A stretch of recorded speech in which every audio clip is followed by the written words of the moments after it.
So after the events of chapter 853 of One Piece, it's very obvious the information we got has a lot more relevance now to the raw polyglyphs and how it could benefit Luffy in this case. Does this downgrade Robin's importance when it comes to deal with the polyglyphs or not?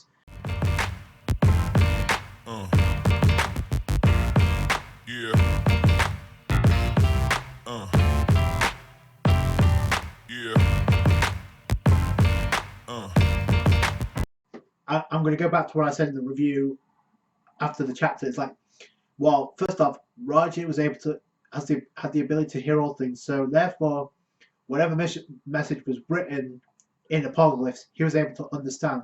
But that wasn't really clarified.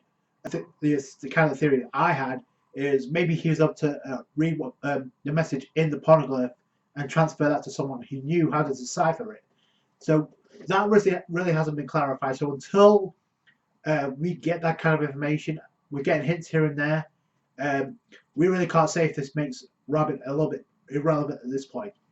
In this arc, most certainly, because it's nothing more than a convenient way of Luffy having that ability, and possibly he doing the same thing. But Luffy right now is in a totally different area. He's outside waiting for Sanji at the meeting spot where they had the fight.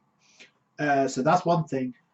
And just because Luffy has the gift to hear all things doesn't necessarily mean that's how Luffy is going to acquire the information on the poneglyph. Remember, Robin asked, can you get a copy of that raw poneglyph and what's written on it? So Luffy doesn't really have to understand the message. He just has to get a copy of it. So maybe a lot of people just overthinking this, and maybe what's going to happen is, this is the thing I'm going to jump to, is like, I get the feeling, and if anybody's going to understand the message written and the ability to hear all things, it's going to be Pudding, because as we learned, she's a member of the Three-Eyed Tribe, and not only that, she's a half-breed, so and Big Mom's kind of foreshadowed the fact she's going to eventually awaken that ability to hear all things. So maybe that's another way the Straw Hats can get the information by the end of this arc. Now, I'm not saying that Pudding is going to do a double turn, but the seeds were kind of planted for like Pudding to kind of betray Big Mom, because if you look at it objectively, she's kind of sick of the way Big Mom is kind of viewing Pudding. She only cares about Pudding's gift. I'm not excusing it at all. I'm just saying that's a possibility that could happen. And if Luffy doesn't get to the poneglyph, how else is he going to get that information? If it's going to involve the ability to hear all things. Now, another scenario that could play itself out that I think is going to happen is, remember, in the Mirror World, when Chopper and Carrot met up with Pedro, they kind of met, or Pedro, they kind of mentioned that they saw Nami and Jinbei. So I get the feeling that, again, they're going to meet up with Nami, and the way one scenario can play itself out is maybe Jinbei and Nami, to avoid unnecessary fighting, maybe they could escape to the Mirror World. So maybe Nami and Jinbei could join him in the Mirror World, get to a mirror that's closest to the poneglyph, and that's how they can get the copy of it. If Brook wasn't able to get a copy of it himself. Another as well is what Sanji meant by saying, oh, there's no turning back now, Luffy. I get the feeling he's going to say, man, try to say, Reiju. You know, and speaking of Robin, I don't know if a lot of people made the comparisons between Robin and Reiju, but I find it very interesting that Reiju was introduced by saving Luffy's life, technically. Does that remind you of anybody? First off, go back to Alabasta, or before Alabasta, when Luffy fought Crocodile for the first time and got his ass whooped. Who was it that came back and saved Luffy's life? Plus, who was it that Luffy ended up saving by the end of the arc? It was Robin, right? Who ended up joining the crew. So I'm not saying Reiju's going to join the crew. That's not what I'm saying. I'm saying there's definitely resemblance between that arc and the Whole Cake Island arc, because Reiju was brought in by saving Luffy's life by indirectly kissing Luffy, which ended up getting rid of the poison that Luffy kind of brought upon himself. They technically kind of saved Luffy's life, and a lot of people are saying like it's kind of seduction, a part of I guess making a joke about the seduction of Reiju, kind of trying to seduce Luffy, but that doesn't really work on Luffy because he's kind of a novice when it comes to stuff like that. But technically, the most important thing is Reiju kind of saved Luffy's life by indirectly kissing and removing the poison. That being said, she saved his life, much to the similar how Robin kind of like ended up saving Luffy's life. That doesn't necessarily mean that Reiju's going to join the Straw Hats, although there are some comparisons. Again, Reiju's already helped out the Straw Hats, not only Luffy, but also Sanji with the wristbands. Whether or not she becomes an honorary member of the Straw Hats, she definitely has the potential to do it. But again, this goes back to my point. I think Luffy definitely is going to return a favor, giving Robin's life when she wanted to die. So, and this is it. And remember, Reiju said she wants to die alongside the rest of the Vince Smokes. That's why she's not telling him. There's no way Luffy's going to let that happen. I think Luffy is going to end up saving Reiju's life. Whether or not she joins the Straw Hats depends. You've already got candidates of Carrot, Jinbei, maybe Pedro, but depends on how much of his lifespan is left, whether or not it's relevant.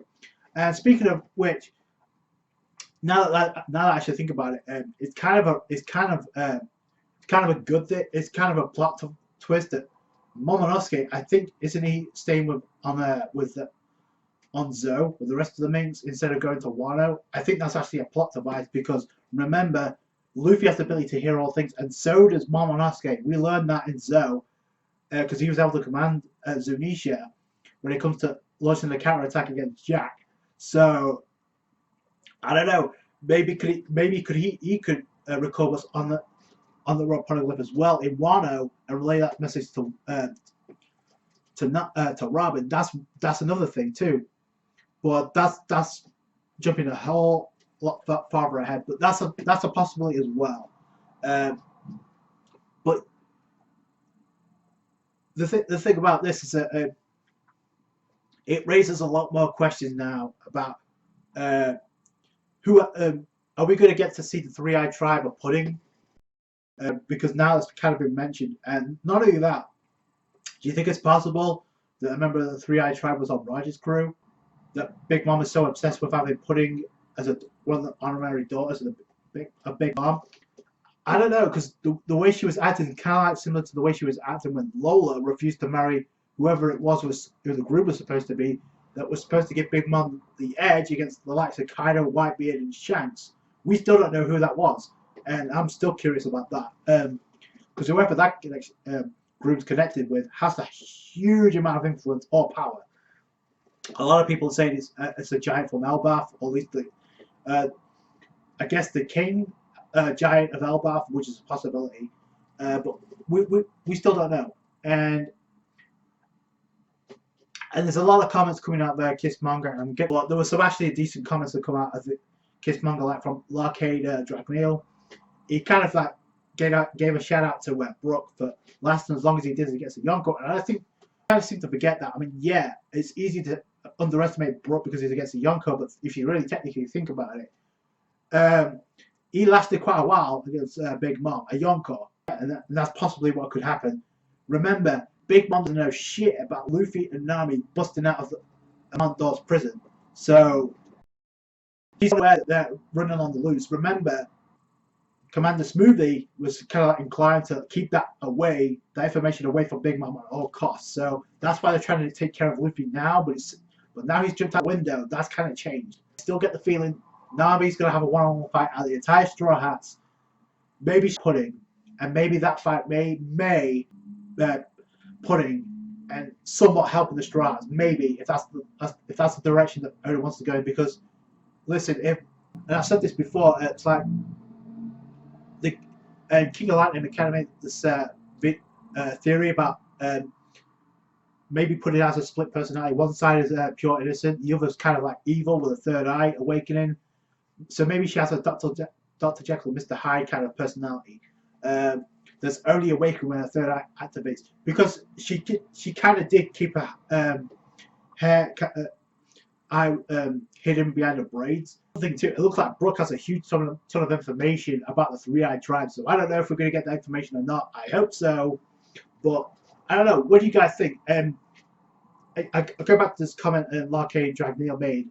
First off, it's kind of referencing shout out to Brook, but then it's kind of making the comparisons from the Yonko commanders to the admirals, which I guess technically is not far-fetched, because remember, the only kind of like the kind of examples we've had already is like with when Jack tried to get back to Flamingo and failed because he was against Sengoku, Subaru, and Fujitora. You have to remember that was 3 against 1. You have to remember that wasn't kind of fair. So I would say a Yonko commander maybe close to admiral level, possibly. But that being said, the kind of also gets a shout out. Does that mean some of the, not all of the Straw Hats, but some of the Straw Hats admiral level, or at least vice admiral level? The kind of reference to Luffy, Sanji, and Zoro, definitely I think at admiral level, and possibly Robin as well, which she really hasn't. I mean, she's had a one-on-one fight at Fisherman Island, but she really hasn't gone all out. Again, if Nami decides to have a one-on-one fight, she may awaken some type of observation hockey. That's my prediction. Because remember, in Usopp, in Dressrosa, Usopp kind of awakened observation hockey as well, and he was considered to be one of the weakest Straw Hats. So I don't know. These scenarios that play that may not even play out at all. But I just wanted to get my 2 cents out there, because there's a lot of information to take. There's a lot of questions yet to be answered when it comes to Roger's ability to hear all things. We're getting bits here and there, but we're still not clear. But that's it from me. If you agree or disagree with any of the theories or scenarios I came up with in this discussion, post yours in the comments. If you haven't already, be sure to follow me and check me out on Twitter and Google+. It's lit there. The links will be in the description box below. If you enjoyed this video, give the thumbs up. I appreciate that. Subscribe to the channel if you haven't for more One Piece, and I'll catch you guys on the next one. Can I get that Tron? Can I get that Remy? Can I get that Coke? Can I get that Henny? Can I get that Margarita on a rock box? Can I get salt all around now? She said, excuse me, I don't think I heard. Can I get that Tron? Can I get that Remy? Can I get that Coke? Can I get that Henny? Can I get that Margarita on a rock box?